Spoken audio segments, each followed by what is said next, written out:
역사를 영어로 히스토리라고 합니다. 어원적으로 정확하게 맞는 건지 안 맞는 건지 그저 기독교적인 시각에서의 해석인지는 제가 정확히는 모르겠습니다. 우리는 이것을 히즈 스토리라고 이해를 합니다. 크리스천들은.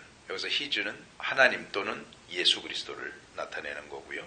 일반적으로 볼 때는 역사란 인류가 살아온 기록들을 말합니다. 그리고 인류가 살아갈 것들에 대한 것들도 다 이 역사의 상황들이라고 이야기를 합니다. 다시 말해서 역사는 인간의 삶에 관한 얘기예요. 사람이 살아가는 이야기. 그런데 이 역사를 우리식으로 얘기를 하면 His story. 사람의 이야기가 아니라 하나님의 이야기. 그 주체가 사람이 아니고 하나님, 예수 그리스도라고 우리는 이해를 하고 있는 겁니다. 우리가 그렇게 이해하는 게 너무나 당연한 것이 인류를 포함한 피조물의 모든 존재, 그들의 삶, 그들의 이야기들이 창조로부터 시작됩니다. 창조가 없었다면 인류를 비롯한 피조물들은 존재하지 않았을 거예요. 그들의 이야기도 없을 거죠. 그리고 인류를 비롯한 피조물의 모든 삶의 이야기들은 그들이 주인이 되어서 알아서 살아가는 것이 아니라 창조주 그분께서 그들을 이렇게 살도록 섭리하시고 주관하시고 주장하고 계신다는 거예요. 그래서 인류를 비롯한 피조물들의 삶은 창조주이신 그분의 뜻대로 영위되는 것이지 스스로 이야기를 만들어가거나 생성해내는 것이 아니라는 측면에서 우리는 His story라는 것을 인정하고 있는 거예요. 로마서 11장 36절은 이는 만물이 주에게서 나오고 주로 말미암고 주에게로 돌아감이라 이렇게 말씀을 합니다. 여러분 이신론 또는 자연신론이라는 것이 있어요. 정확하게 아실 필요는 없고 그냥 대충 그런 게 있다라는 것만 알아두세요. 근데 이게 뭔지는 대충은 아셔야 되는데 이 이론은 뭐냐면 창조주가 있어요. 그 창조주가 세상을 창조할 때 굉장히 정교하게 어떤 법칙에 의해서 움직이도록 자동적으로 움직이도록 세계를 만들어 놓고 떠나가 버렸어요. 이 세계가 운영되는 모든 법칙들은 이미 이 안에 다 들어있기 때문에 더 이상 창조주가 이 세상에 관여할 필요가 없어요. 그래서 안 해요. 그리고 떠나버렸어요. 그게 이신론 또는 자연신론이라고 하는 거예요. 그런데 우리 기독교는 창조주께서 창조를 해 놓으시고 물론 거기다가 필요한 자연 법칙들은 넣어 놓으셨죠. 물은 높은 데서 낮은 데로 떨어진다든지 이런 건 일반적인 자연 법칙이에요. 그런 건 만들어 놓으시고 그대로 흘러가게 하셔요. 그러나 그것조차도 참새 한 마리도 하나님의 허락 없이는 떨어지지 않도록 피조 세계의 모든 세세한 부분들까지 다 간섭하시고 섭리하시고 지금도 이 피조 세계가 돌아갈 수 있도록 그분의 뜻대로 운영하고 계신다고 하는 게 우리 쪽의 얘기예요. 이신론하고는 다른 거예요. 다시 말씀드려요. 이신론은 창조는 인정을 해요. 근데 그 창조주가 떠나버렸어요. 근데 우리 기독교는 우리의 창조주는 안 떠나세요. 어떤 순간에도 단 한순간도 이 피조세계에서 눈을 떼시거나 손을 떼보시는 일이 없어요. 모든 것이 그분의 뜻대로만 진행이 되게 돼 있어요. 그것이 만물이 주에게서 나오고 주로 말미암고 마침내 주에게로 돌아갑니다. 종말의 완성까지 우리 하나님께서 다 이룰 거예요. 그 이후도 마찬가지겠지만. 그래서 우리가 어떤 시각을 가져야 되냐 하면 이 역사를 바라볼 때 이 역사, 인류가 살아가고 있는 이 모든 이야기들은 그 배후에 하나님이 계신다는 거예요. 그분께서 이 역사 전체를 이끌고 가고 계신다고 하는 하나님의 시각을 가지고 우리는 지금 이 세상에서 일어나고 있는 일들을 바라봐야 되는 거예요. 자, 다니엘서 4장 30절에서 느부갓네살 왕이 이렇게 얘기를 합니다. 나 왕이 말하여 가로되 이 큰 바벨론은 내가 능력과 권세로 건설하여 나의 도성을 삼고 이곳으로 내 위엄의 영광을 나타낸 것이 아니냐. 이렇게 얘기를 했어요. 느부갓네살이 바벨론 제국을 건설했어요. 바벨론 제국은 그 당시에 세계 최강국이었습니다. 그리고는 이제 한껏 교만해져서 이거 내가 했다. 내 능력으로 이거 만든 거다. 이랬을 때 하나님께서 그를 미치게 만들어요. 7년 동안. 그래서 짐승하고 같이 살게 하고 풀을 먹게 하고. 그리고 정신이 돌아와서 느부갓네살이 고백하는 것이 35절에 보면 땅의 모든 거민을 없는 것 같이 여기시며 하늘의 군사에게든지 땅의 거민에게든지 그는 자기 뜻대로 행하시나니 누가 그의 손을 금하든지 혹시 이르기를 네가 무엇을 하느냐 할 자가 없다. 느부갓네살은 바벨론을 자기가 건설한 줄 알았어요. 근데 하나님 앞에 한번 혼나고 나니까 이건 하나님이 하신 거구나. 이게 깨달아진 거예요. 그러면서 느부갓네살 이방인 왕이에요. 그의 입으로 고백을 하게. 하나님이 그분의 뜻대로 그분이 원하시는 대로 역사를 이끌어 가고 계시는구나 라고 하는 것을 이방인의 입으로 고백하게 만드셔요. 느부갓네살 개인의 인생을 좀 깊이 들어가서 생각을 해보면 이런 거죠. 너무 크게 확대하지 말고 느부갓네살을 낳기 위해서 엄마 아빠가 결혼을 했겠죠. 엄마 아빠가 무슨 성향을 가지고 있었는지 몰라요. 그러나 그 모든 것들이 다 느부갓네살에게 영향을 미쳤겠죠. 그리고 느부갓네살이 자라오면서 교육을 받았겠죠. 친구도 만났겠죠. 그들에게서도 많은 영향을 받았겠죠. 그리고 바벨론을 건설할 수 있는 인간적인 능력을 갖추어 냈겠죠. 그 모든 환경 속에서 그것을 다 인도해 가시는 분이 누구예요? 하나님이시라는 거예요. 그것을 시편 139편 하나님의 백성들에게 하나님께서 직접적으로 나타나셔서 행하시는 일들에 대한 증언을 보면 시편 139편 16절입니다. 내 형질이 이루기 전에 주의 눈이 보셨으며 나를 위하여 정한 날이 하나도 되기 전에 주의 책에 다 기록이 되었나이다. 모든 것이 하나님의 디자인이었다는 거예요. 이방인인 느부갓네살에게 하나님 그렇게 역사하셨다면 그 부모들이 결혼하고 그가 어렸을 때부터 자라오면서 어떤 교육을 받고 어떤 친구를 만나고 주변에 어떤 어른들에게 어떤 영향을 받고 하는 그런 것들에 대해서 모두 다 하나님께서 역사하신 것이라고 지금 느부갓네살이 인정을 했잖아요. 그리고 전쟁을 많이 치렀을 거예요. 위기도 있었을 것이고 어떤 적을 만났을 땐 어떤 상황이 벌어졌을 것이고 하는 이런 모든 것들이 얽히고 설켜서 결국은 바벨론을 만들어냈단 말이에요. 그 모든 과정 속에서도 하나님이 역사하셔서 느부갓네살이 바벨론을 건설하게 하나님이 만드신 거예요. 그러면 하나님의 백성된 우리 예레미야 1장 5절에 보면 내가 너를 복중에 짓기 전에 너를 알아. 하나님의 백성인 우리에 관련된 그게 아니고요. 창조의 모든 것들이 영원부터라는 표현이 있어요. 뭐가 만들어진 시점이 창조의 시점이란 말이에요. 창세기 1장 1절에 태초에 하나님이 천지를 창조하시니라. 이 태초가 무언가가 만들어지기 시작한 시점이에요.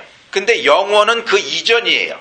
그 이전부터 하나님께서 계획을 다 가지고 계시고 태초에 뭔가를 만드시는 이 일들은 나중에 일어난 일들이란 말이에요. 그러니까 인간의 이야기들, 역사라고 하는 것들은 영원부터 하나님의 계획 속에 다 들어있었고 특별히 하나님의 백성인 우리의 모든 삶이, 모든 인생이 복중에 짓기도 전에, 형질이 이루기도 전에 하나님의 책에 이미 디자인돼서 딱 그림이 그려져 있단 말이에요. 그리고 우리는 태어나서 저 같은 경우 1960년대 서울 대방동에서 평범한 부모님 밑에서 태어나서 학교를 다니고 미국까지 오고 이런 인생들을 이게 하나님이 디자인해 놓으신 건데 저는 이것을 겪어가면서 하나하나 경험해가는 내 인생으로 만들어가는 그런 삶을 살아가고 있는 중이란 말이에요. 그게 무슨 말씀이냐 하면 내가 맞닥뜨리는 지금 이 일들 도대체 이게 뭘까라고 그 앞에서 아주 근시안적으로 그것을 바라보는 것이 아니라 하나님의 전체 계획 속에서 과연 이것들이 어떤 의미를 가지고 있는지 내 인생이 하나님의 영원부터의 계획 속에서 어떤 의미를 가지고 있는지 하는 전체적인 시각, 내가 왜 2018년 이 시점에 이 피닉스 지역에 살고 있는가, 이것도 하나님의 분명한 뜻이 있을 거란 말이에요. 나중에 어떤 굉장한 결과들을 맺어내지 않는 모습으로 그냥 일상적으로 지나가는 모습으로 갈 수도 있어요. 그러나 이것은 하나님의 전체적인 영원부터의 나를 향한 계획 속에서 반드시 있어야 되는 지나가야 되는 시간들이 나중에 가보면 그것들이 왜 필요했었는지 알게 될 거란 말이에요. 지금은 몰라요. 왜 이런 시간들이 이렇게 필요했는지 지금은 전혀 모를 거란 말이에요. 근데 나중에 하나님 나라에 가서 하나님이 해놓으신 일들을 쫙 펼쳐놓고 보면 이때 이 사건, 이때 이 시간들은 하나님의 계획 속에서 이런 목적들과 이런 의도들을 가지고 이루어진 거구나. 하나님께서 이것 때문에 내 인생을 이렇게 디자인하시고 이끌어 오셨구나 라고 하는 것들이 그때 가면 다 보일 거란 말이에요. 지금은 몰라요. 그래서 지금 우리가 해야 되는 일이 뭐라고요? 그냥 최선을 다해서 주어진 현실 속에서 하나님 뜻을 생각하면서 살아가는 거예요. 뭔가 막 하려고 그러지 말고 그냥 하나님이 원하시는 하나님의 성품, 말씀을 따라 살아가는 노력들, 이것을 가지고 최선을 다해서 살아가는 것. 그러다 보면 하나님의 뜻을 마침내는 이루어서, 다시 말씀드리지만 그것이 엄청난 결과를 맺어내지 않는 그냥 평범하게 지나가는 일생일 수도 있어요. 근데 이건 하나님의 계획 속에서 반드시 필요했던 거예요. 그러니까 내가 이렇게 살아가고 있는 상황이에요. 이 현재의 이 상황 속에 이렇게 놓여져서 이렇게 살아가고 있는 것이 하나님의 디자인 속에, 영원부터의 계획 속에 이미 다 들어있기 때문에 이 시간들은 반드시 필요한, 그러니까 나중엔 의미를 알게 되겠지만 지금은 모르는 거예요. 그러니까 그냥 가는 거예요. 최선을 다해서. 이 역사를 바라보는 눈, 에베소서에서요, 우리가 지금 계속 살펴보고 있듯이 바울은 전 우주적인 하나님의 창조와 구원 섭리들, 그리고 종말에 완성될 그런 그림들을 전체적으로 그려주고 있어요. 바울은 그것을 비밀이라고 표현을 해요. 그 그림 전체를, 하나님이 창조로부터 종말에 이르기까지 하나님이 그려놓으신 전체 그림이 있어요. 그것을 바울은 지금 비밀이라고 표현을 한다 그랬어요. 에베소에서. 이게 그냥 그 그림을 딱 보고 한마디로 표현하면 뭐라 그랬어요? 하늘에 있는 것이나 땅에 있는 것이 다 그리스도 안에서 통일되게 하려고 하시는 그림. 말하자면 이 그림 가운데 예수 그리스도께서 딱 계시는 거예요. 근데 이 그림이 구약시대까지는 안 나타났었어요. 비밀이었기 때문에. 누구도 못 봤어요. 천사도 못 봤어요. 이 그림 전체를. 근데 바울이 지금 이걸 봤다고 계속 비밀에 대한 얘기를 하는 거예요. 그런데 비유를 하자면 이 전체 그림이 역사 속에서 어떤 모습으로 나타나느냐 하면 퍼즐, 전체 그림을 그려놓고 그걸 퍼즐 조각으로 만들고 다 흩어서 요걸 맞추는 퍼즐 맞추기가 있잖아요. 역사가 그렇게 이루어지고 있는 중이에요. 바울은 전체 그림을 봤어요. 그리고 그 그림을 우리들한테도 보여주기를 원해요. 너희가 이것을 보고 깨달았으면 좋겠다. 그 바울이 봤던 전체 그림은 인간의 언어로는 절대로 표현할 수 없는, 우리를 향한 이 영광스러운 하나님의 계획들이 나타난 인간의 언어로 바울이 지금 억지로 표현을 해내고 있지만, 바울이 봤던 전체 그림의 그 영광의 그 부요함은 인간의 언어로는 표현이 불가능해요. 너무너무 엄청난 거예요. 감당이 안 되는. 바울이 우리가 고린도후서 11장에서 살펴본 대로 매 맞고 쫓겨다니고 굶고 동족에게 버림받고 파선당하고 강도 만나고 지금 감옥에서 편지를 쓰고, 저는요, 예를 들어 누가 제 뺨을 한 대 때렸잖아요. 이 수치심을 평생을 못 잊을 것 같아요. 그렇지 않겠어요? 그 모멸감을. 그리고 예를 들어 강도를 만난다거나 배가 파손해서 죽음 직전까지 가게 되면 트라우마가 생겨요. 사람들이 왜 물에 빠져 죽을 뻔한 경험이 있는 사람들, 어렸을 때 수영을 평생 못 배우잖아요. 트라우마 때문에. 물만 보면 못 들어가요. 거기를. 한 번을 해도 그래요. 3번 파손했대요. 그게 얼마나 지긋지긋하고 끔찍한, 한 인간의 일생에서 받았다고 하는 고난으로 보기에는 이건 해도 너무한 거예요. 근데 그런 것들을 뭐라 그래요? 지금 바울이 13절 한번 보시면, 그러므로 너희에게 구하노니 너희를 위한 나의 여러 환난에 대하여 낙심치 말라. 이는 너희의 영광이니라. 바울은요, 자기가 받는 환난을 기뻐해요. 또 11장에 그렇게 고난을 받았다 쓴단 말이에요. 12장에 가면 내가 받는 환난을 나는 기뻐한다. 그 엄청난 고난들을. 왜 기뻐해요? 지난번에 우리가 봤듯이 사도행전 9장에서 예수님께서 바울을 부르실 때 이 사람이 나를 위해서 해를 얼마나 받아야 될 줄 내가 보여주겠다 이러셨거든요. 그러니까 바울은요, 부르심을 받을 때부터 이런 해를 받기로 작정되어서, 다시 말씀드리면 영원부터 그의 형질이 이루기도 전에, 그를 복중에 짓기도 전에 하나님의 계획이 이방인을 향해서 바울을 보내는데, 그 일을 감당함에 있어서 바울은 이 엄청난 고난을 받아야 되도록 만들어졌단 말이에요, 처음부터.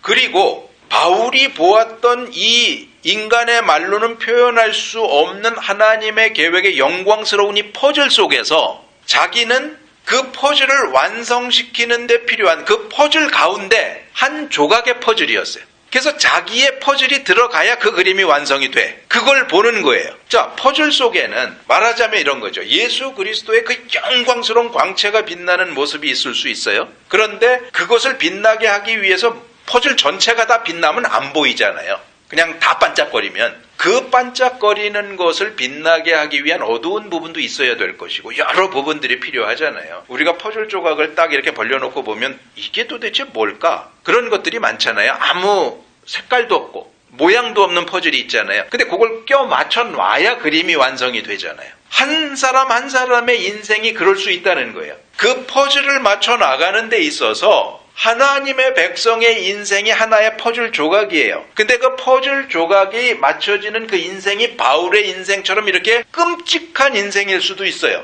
인간적으로 보자면. 그러나 이 퍼즐 가운데 한 조각이라는 것 자체가 말할 수 없는 영광인 거예요. 이해가 되세요, 이걸? 내가 이 퍼즐 속에 그 그림을 완성하는 퍼즐 조각이라는 것이 말할 수 없는 영광이에요. 여기에 이방인들은 못 들어가잖아요.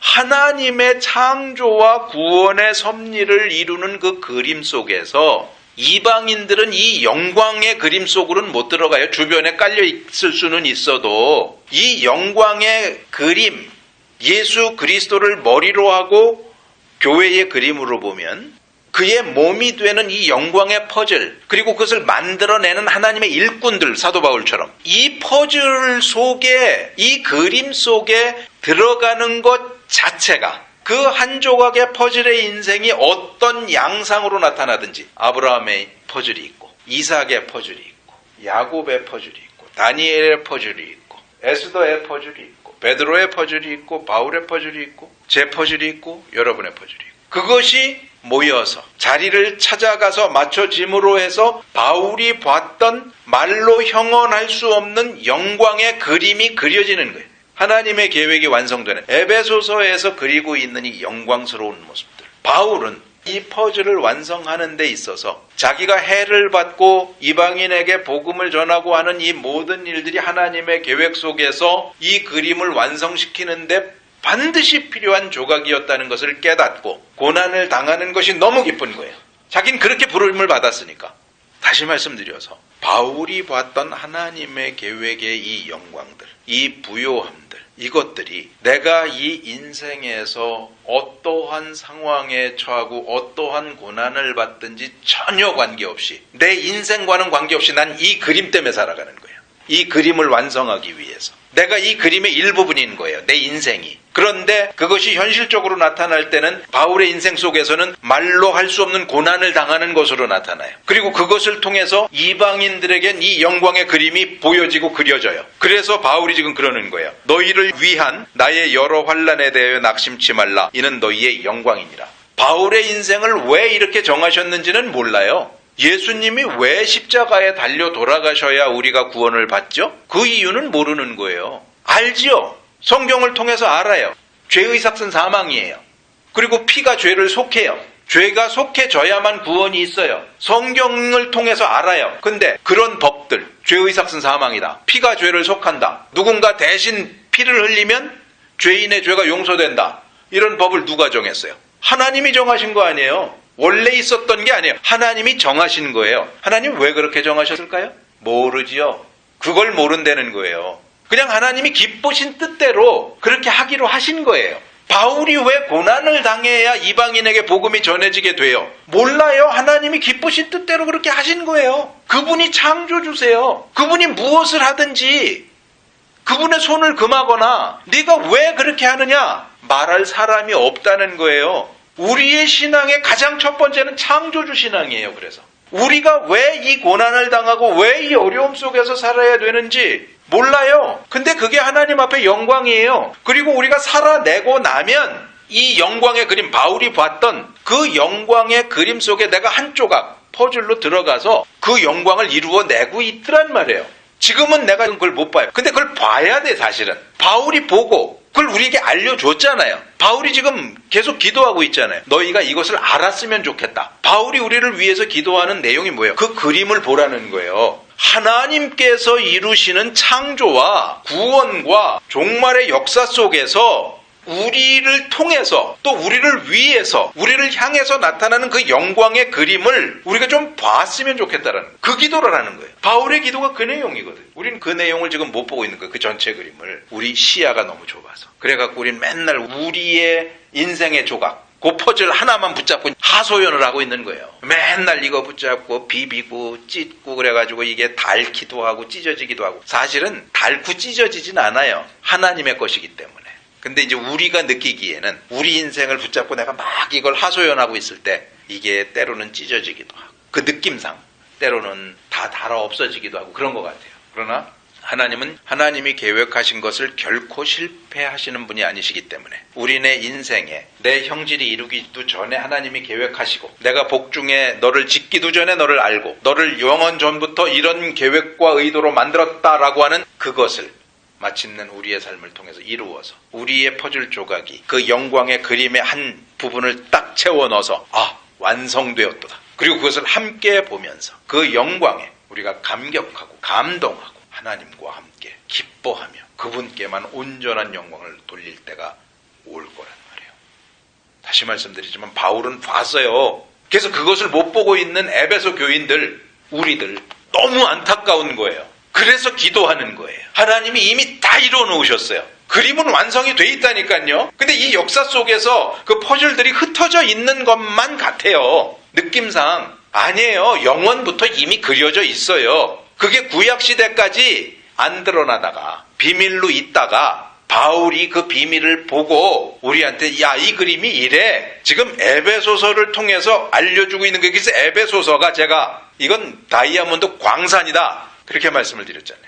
그 에베소서에서 바울이 가지고 있는 이 역사를 바라보는 하나님의 창조의 전체의 모습을 그 그림 전체를 바라보고 있는 시각을 우리가 같이 가져야만 복음의 능력 가운데에서 영광 가운데 살아가지 맨날 이 퍼즐 한 조각 이게 뭔지 모른다니까요. 이것만 가지고는. 이 퍼즐이 이 영광스러운 그림의 한 조각인 것만은 분명해요. 문제는 이거에만 내 눈을 맞추고 있으면 이 그림은 아무런 의미를 못 가지고 있어요. 여기에는 어떤 모양도 없을 수가 있다니까요. 전체 그림 속에 들어가야만 이게 빛을 발하지 그냥 요거 하나만 따로 딱 떼놓고 보면 이게 뭔지도 모르겠고 어떤 역할을 해야 되는지도 모르겠고 무슨 의미를 가지고 있는지도 몰라요. 이거를 거기에다 들여놔야 바울이 느꼈던 거죠. 난 이방인의 사도야. 여기도 보세요. 3장 7절부터 이 복음을 위하여 그의 능력이 역사하시는 대로 내게 주신 하나님의 은혜의 선물을 따라 내가 일꾼이 되었노라. 모든 성도 중에 지극히 작은 자보다 더 작은 나에게 이 은혜를 주신 것은 측량할 수 없는 그리스도의 풍성을 이방인에게 전하게 하시고 자기는 자기의 퍼즐 조각을 보니까 하나님께서 나를 일꾼 삼으셔서 이방인에게 복음을 전하게 하신 그거였어요. 근데 퍼즐 조각만 보고 있을 땐 모르는 거야.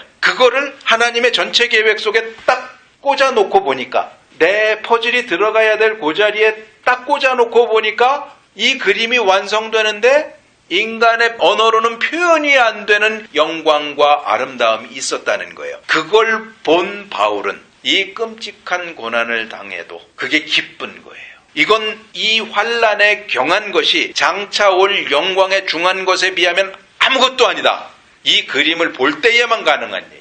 그러니까 내 인생을 보지 마세요. 창조부터 전 역사 속에서 이루어지는 하나님의 그림을 보셔야 돼요. 바울이 지금 그러고 있는 거예요. 바울이 자기 인생만 바라봤으면요 맨날 자기 인생을 저주하고 끝났을 거란 말이에요. 근데 자기 인생을 하나님의 전체 그림 속에 딱 껴놓고 보니까 이건 정말 말이 안 되는 그림인 거예요. 너무너무 영광스럽고 너무너무 아름답고 이건 표현이 안 돼. 그 그림 속에 자기의 그 환난받은 인생이 딱 들어갔는데 그렇게 빛날 수가 없는 거예요. 그게 장차 올 영광이라는 거예요.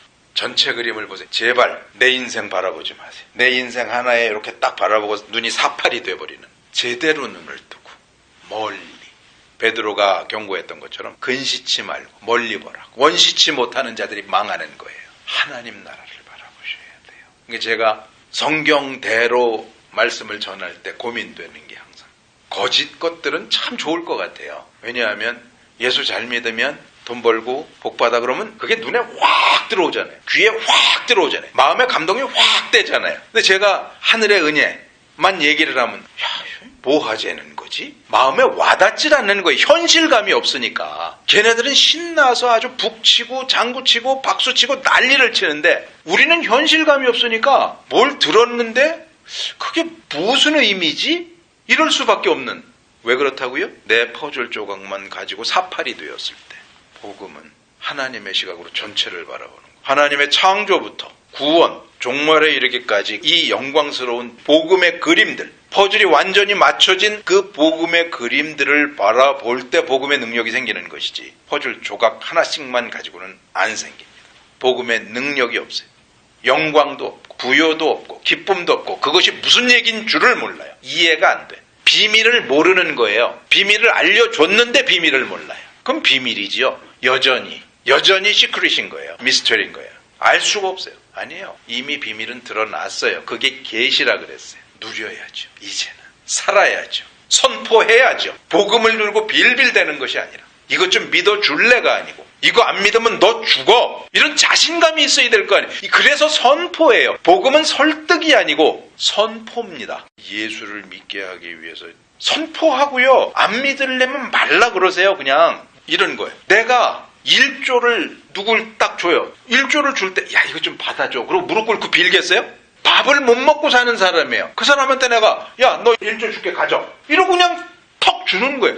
물론 야 가져 그러고서 이렇게 사람을 무시하는 식으로 던지는 그런 식은 안 되겠죠. 야 1조 갖고 이거 사라 주는 거예요. 근데 저쪽에서 나 이따 이거 안 받아. 말어 그럼. 그러고 갖고 오면 되지. 그걸 무릎 꿇고 이거 좀 제발 받아주세요. 이럴 일은 아니잖아요. 근데 복음의 생명이 하나님의 영원한 생명이 1조랑 비교가 돼요? 1000조랑 비교가 됩니까? 온 세상과도 비교가 안 되는 거예요. 그런데 왜 그걸 가지고 그렇게 절절매요? 우린 복음의 능력과 영광을 가지고 있는 사람들입니다. 당당하십시오 제발. 이건 좀 부탁을 하죠. 제발 좀 당당하세요.